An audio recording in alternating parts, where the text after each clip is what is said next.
Recipe হচ্ছে রবিবারের মাটনের রেসিপি। চলুন দেখে নিই। ওয়েলকাম টু মাই চ্যানেল মাম্পির রান্নাবাটি। আমার চ্যানেলে সকল বন্ধুদের ওয়ার্ম ওয়েলকাম। এখানে আমি 500 গ্রাম মাটন নিয়েছি। এটাকে আমি ভালো করে প্রথমে ধুয়ে নেব। ধুয়ে নিয়ে প্রেশার কুকারের মধ্যে দিয়ে দিচ্ছি। আজকে আমি মাটন কষা করব।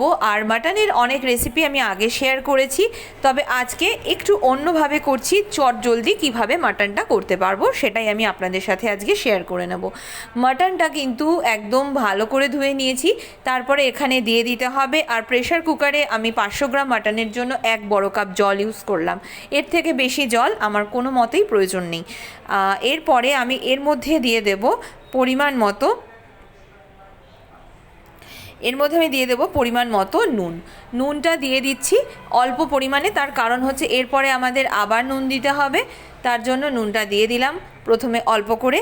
এরপরে নুনটা দেওয়ার পরে আমি দিয়ে দিচ্ছি সেকেন্ড ইনগ্রেডিয়েন্ট, যেটা হচ্ছে হলুদ গুঁড়ো আর নুন। ব্যাস, আর কিচ্ছু আমাদের প্রয়োজন নেই। এই দুটোই আপাতত মাংসটা মানে মাটনটা যাতে খুব সুন্দরভাবে সুসিদ্ধ হয়, ভেতরে নুন মশলা সমস্ত কিছু ঢোকে, তার জন্য ফার্স্টে একটু এটাকে আমি হুইসেল দিয়ে নেব। 2 থেকে 3টে হুইসেলের জন্য আমি ওয়েট করব। 2 দিলেই আমার মনে হয় এনাফ। এর মধ্যে আমি আপনাদেরকে মশলাগুলো দেখিয়ে রাখি যে কতটা কি পরিমাণে আমি মশলা 500 গ্রাম মাটনের জন্য ইউজ করব। এখানে একটা বড় সাইজের রসুনের পুরোটা রসুনই নিয়েছি, একটা বড় সাইজ পেঁয়াজ কুচি করে নিয়েছি, আদা নিয়েছি 1 ইঞ্চি পরিমাণে, মানে 1 ইঞ্চি মাপের 6 থেকে 7টা। ব্যাস, পেঁয়াজ আদা রসুন ছিল এই পরিমাপ। এরপরে এখানে আমি 5টা শুকনো লঙ্কা নিয়ে নিয়েছি, আর গোটা গরম মশলা, এলাচ, দারচিনি, লবঙ্গ। আর অবশ্যই কিন্তু তেজপাতা দিতে ভুলবেন না। গোটা গরম মশলার সাথে তেজপাতাটাও বেটে দেবেন, মানে আমি এই সমস্ত মশলাটা একসাথে বেটে নেব। প্রেশার কুকারে আমি 2 হুইসেল দিয়ে সাইডে রেখে দিয়েছি যাতে স্টিমটা বসে যায়। এরপরে কড়াইতে দিয়ে দিয়েছি সর্ষের তেল। সর্ষের তেলটা দিয়ে দেওয়ার পরে সর্ষের তেলটা গরম যাতে হয়, তার জন্য সর্ষের তেলটা একদম গরম করতে বসিয়ে দিয়েছি। রবিবারে কিন্তু যারা মাটন খান তারা তো জানি খুবই পছন্দ করেন মাটন, কিন্তু এটা একটু যদি লেস অয়েলে করা যায় আমার মনে হয় এটা হার্টের পক্ষে ভালো, আর খেতেও সুস্বাদু হয়, খুব একটা খারাপ কিন্তু হয় না।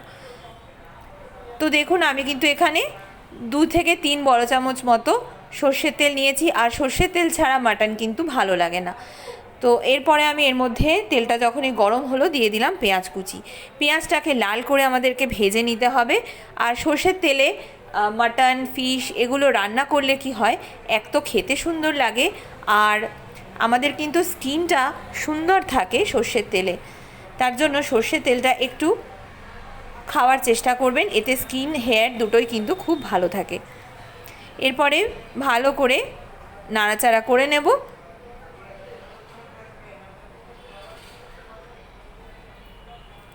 পেঁয়াজটা একটু আমাদের লাল করে ভেজে নিতে হবে যাতে খুব সুন্দর খেতে হয়। পেঁয়াজটা লাল করে না ভাজলে কিন্তু খেতে ভালো লাগবে না।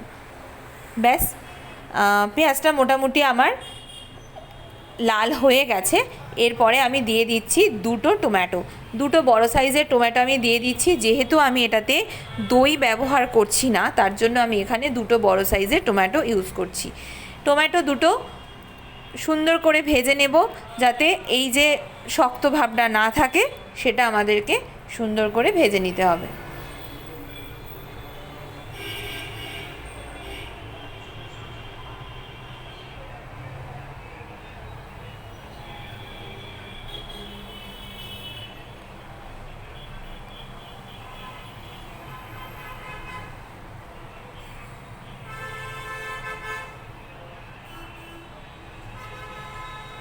টমেটোটা কিন্তু আমার পুরো একদম ভাজা হয়ে গেছে। এটা একদম নরম হয়ে যাবে ভাজতে ভাজতে। এখন আমি নুন টুন কিছু দেব না, প্লেন জাস্ট পেঁয়াজ আর টমেটোটা ভালো করে নেড়ে নেব যাতে টমেটোর কাঁচা ভাবটা চলে যায়, সুন্দরভাবে মিশে যায়।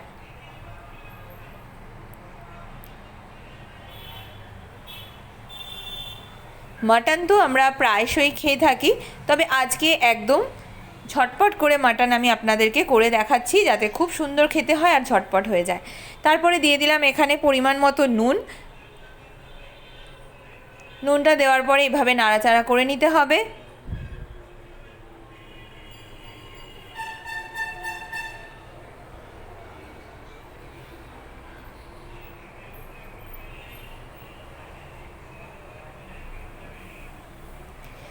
দেখুন নুনটা দেওয়ার পরে কিন্তু টমেটো পেঁয়াজগুলো একদম নরম হয়ে মিশে গেছে। ব্যাস, এরপরে আমি পরের মশলাগুলো দিতে থাকবো।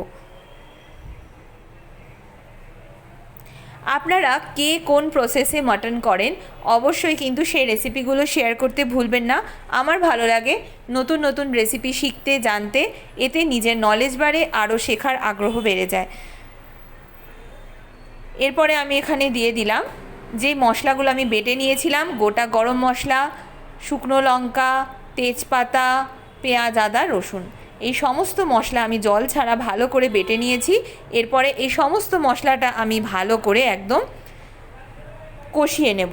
কাঁচা গন্ধটা যতক্ষণ না যাচ্ছে ততক্ষণ আমাদের কষাতে হবে। মশলাটা ভালো করে কষাচ্ছি, তো এটা আমরা বুঝবো কী করে? এটা যারা বিগিনার, আমাদের যাদের রান্না করে করে মোটামুটি আমরা অভ্যস্ত, তারা জানি যে পাশ থেকে যখনই তেলটা বেরিয়ে যাবে বা তেলটা রিলিজ করবে তখনই বুঝতে হবে যে মশলা কষা হয়ে গেছে। এরপরে আমি দিয়ে দিচ্ছি ধনে গুঁড়ো 1 চামচ আর দিয়ে দিলাম জিরে গুঁড়ো 1 চামচ। ধনে গুঁড়ো জিরে গুঁড়ো দেওয়া হয়ে গেল। এরপরে আমি অন্যান্য মশলাগুলো এক এক করে দিয়ে দেব। এরপরে আমি দিচ্ছি পরিমাণ মতো হলুদ গুঁড়ো, এটাও আমি 1 চামচ মতো দিয়ে দিয়েছি। এরপরে সমস্ত উপকরণ আমি ভালো করে মিশিয়ে নাড়তে থাকবো যাতে সুন্দর একটা গন্ধ বেরোয়, তেল রিলিজ করে। আর যত বেশি মশলা কষাবেন, মাটন হোক বা যে কোনো রেসিপির হোক, তত সুন্দর কিন্তু সেই খাবারটি তৈরি হবে। তার জন্যেই আমি সবসময় বলি যে মশলা কিন্তু অল্প কষালে চলবে না, অনেকটা পরিমাণে, মানে অনেকবার ধরে অনেকক্ষণ ধরে কষাতে হবে। মশলাটা ততক্ষণ হচ্ছে আর আমার কিন্তু পাশে অলরেডি গরম জল কড়াই আছে। তো আমি এখানে যেহেতু মাটন স্টকটা ছিল, সেই মাটন স্টকটা আমি অল্প অল্প করে ইউজ করব। যেটা আমি ফার্স্টেই দেখেছিলাম যে মাটন সেদ্ধ করার যে জল, সেটা আমি এখানে দিয়ে দেব। তবে প্রথমে অল্প করে দেব, তারপরে আবার কষাবো, আবার অল্প করে দেব, এইভাবে কিন্তু আমাদেরকে দিতে হবে।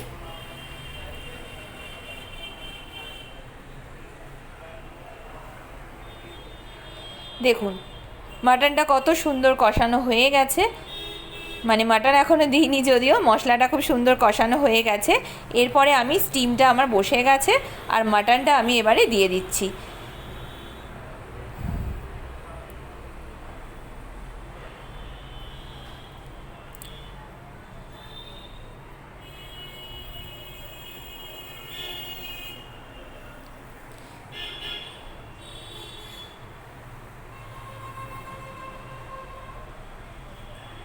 মাটনটা এক এক করে আমি দিয়ে দিলাম।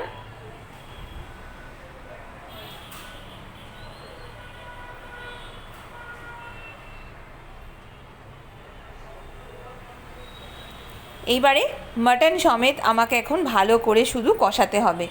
মাটনটার মধ্যে যেন সমস্ত মশলাগুলো ঢুকে যায় আর মাটনটা যেন খুব জুসি হয়, তার জন্যই কিন্তু আমাদেরকে সুন্দর করে কষাতে।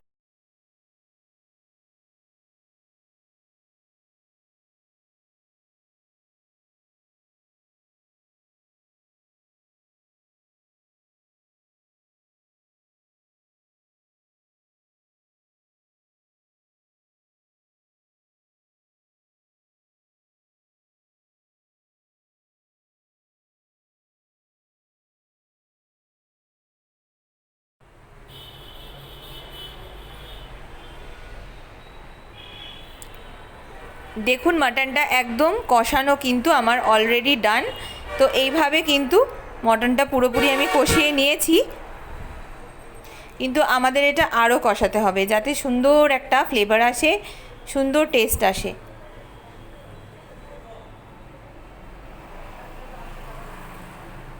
এত অসাধারণ একটা রং এসে গেল, মানে কি বলবো, মানে খেতে তো দুর্দান্ত হয়েছিল। আর কষাতে কষাতে দেখুন এর কালারটা একদম ডার্ক আসছে আর দেখতেও কিন্তু দারুণ লাগছে। এরপরে আমি বাদবাকি মাটন স্টকটা কিন্তু দিয়ে দিলাম। এরপরে এই স্টক সমেত আমাদেরকে কিন্তু কষাতে হবে।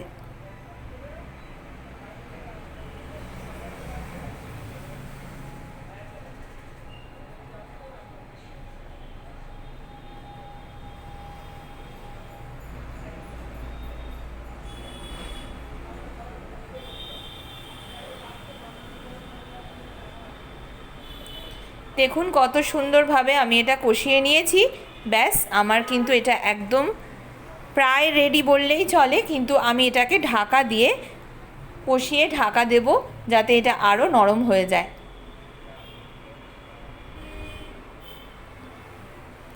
কোনো রকম দই ছাড়া বা বাড়তি কোনো জিনিস কিন্তু আমি এখানে দিইনি, শুধুমাত্র ঘরে যেরকম আমাদের মশলা থাকে সেটা দিয়েই আমি ইউজ করছি। আর এখন আমি দিয়ে দিচ্ছি কিন্তু চিনিটা একদম কম পরিমাণে, মানে হাফ চামচের থেকেও কম, সামান্য জাস্ট একটুখানি দিয়ে দেবেন, যাতে কি হয় এটা একটা ব্যালেন্স থাকবে, খেতে সুন্দর লাগে।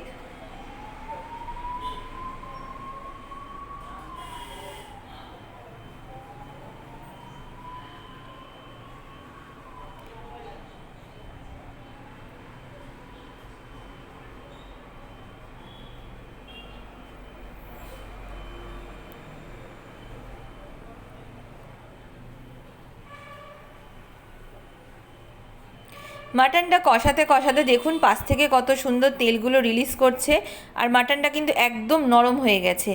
তাই আমি এখানে একদম শেষ অবধি দেখতে থাকুন, কিছু টিপস অ্যান্ড ট্রিক্স আমি আপনাদের বলে দিচ্ছি, যেগুলো ফলো করলে মাটন একদম রেস্টুরেন্ট স্টাইলের খেতে হয়। এখানে আমি কিন্তু কোনো ভিনিগার বা টক দই কিছু ইউজ করিনি, তবে খুব সুন্দর মাটনটা নরম হয়ে গেছে।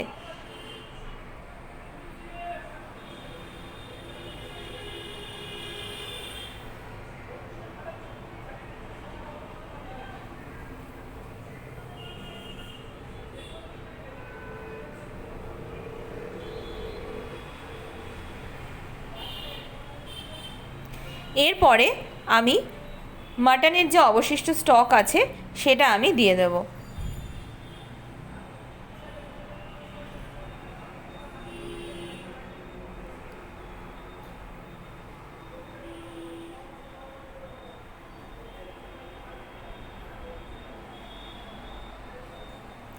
দেখুন মাটনের যে অবশিষ্ট স্টকটা আছে সেটা আমি পুরোটা দিয়ে দিচ্ছি।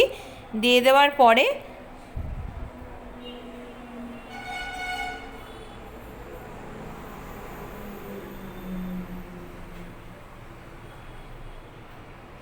একটু নাড়াচাড়া করে নিয়ে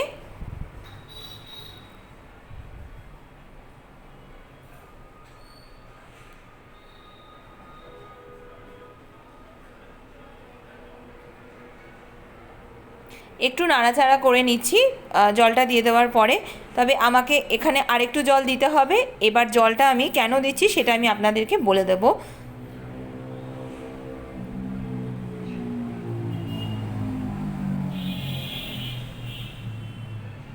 কষতে কষতে দেখুন মাটনের কালারটা একদম ডার্ক এসে গেছে, তার মানে কিন্তু আমাদের মাটন কষানোটা একদম কমপ্লিট। এরপরে গ্রেভির জন্য আমাদের একটু জল দরকার এখানে, আর যাতে মাটনটা আরও একটু সেদ্ধ হয়ে যায়, মানে এখানে আমার 90% কুকড আছে, একদম যেন পুরোপুরি নরম হয়ে যায়, তার জন্য আমি এখানে আর একটু জল ইউজ করব।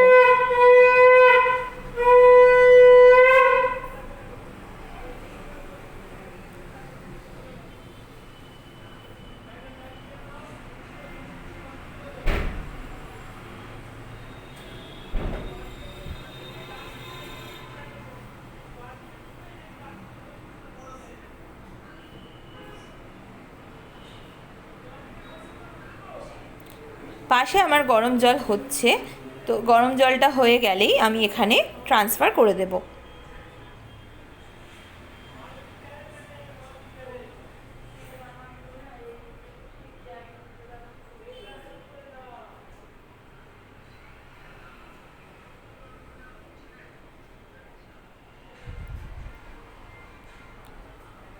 ব্যাস, এরপরে আমি এর মধ্যে দিয়ে দিচ্ছি গরম জলটা।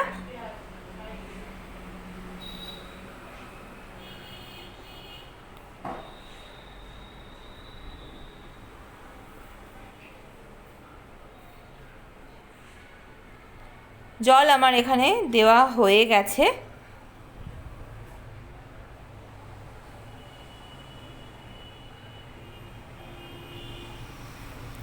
এরপরে আমি এটা ঢাকা দিয়ে দেব। ঢাকা দিয়ে 10 মিনিট মতো ওয়েট করব। 10 মিনিট পরে দেখুন, আমি যখন ঢাকাটা খুলে দেখাচ্ছি, দেখুন জাস্ট কি সুন্দর দেখতে হয়েছে। আর পাশ থেকে দেখুন কত সুন্দর তেল দাঁড়িয়েছে।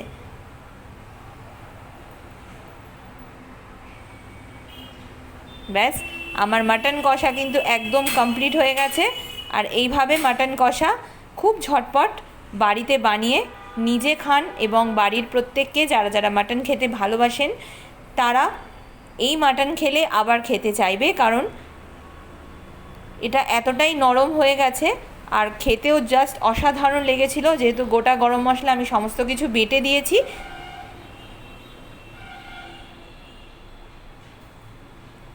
এবার চলুন এটা আমি ভাতের সাথে সার্ভ করব। যেহেতু রোববারের দুপুর, তাই ভাতের সাথে মাটন কষাটা সার্ভ করে দেবো।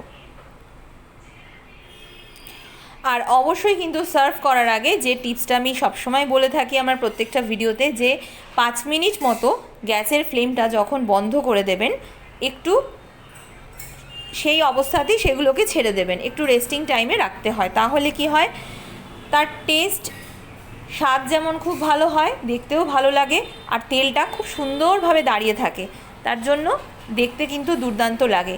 চাইলে আপনারা ঢাকা দিয়েও রেস্টিং টাইমে রেখে দিতে পারেন। ব্যাস, আমি এবার গ্যাসের ফ্লেম বন্ধ করে দিয়েছি।